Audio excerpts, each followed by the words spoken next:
Well, the impact of climate change in the Caribbean is the focus of a two-day workshop underway here in the capital. The Climate Smart workshop is geared toward compiling relevant information on climate change for persons interested in planning toward resilience building. Director of the Climate Students Group at the University of the West Indies Mona campus, Michael Taylor, explains the collaborative research effort in compiling the document between the universities of the West Indies, the Bahamas, and Guyana.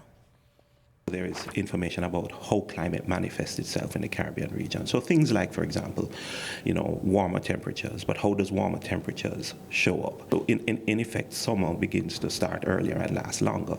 You can begin to see how that has lots of impacts because that's your energy demand and the need for cooling and that kind of thing.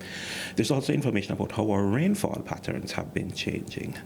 So things like lots of dry days, but then when it rains, it really rains.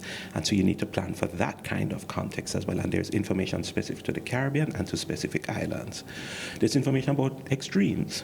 Now, Dorian was a great example of a climate extreme and how the extreme realm is changing. But it's not only extreme hurricanes, it's also longer, more intense droughts.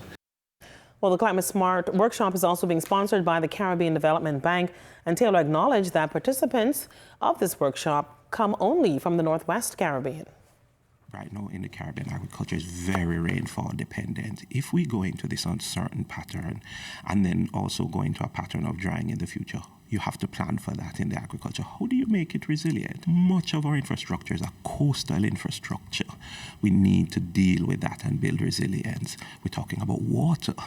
Much of our water is very dependent on rainfall. Talk about health, new diseases, the kind of new diseases that are coming in. The increased incidence of asthma, chikungunya, dengue. If you're planning for all of this, then you now need to talk about the planning sector, the financial sector, because building resilience to climate change is not a single sector thing, it's a multi-sector thing, and it has to be done in tandem and collaboration across sectors.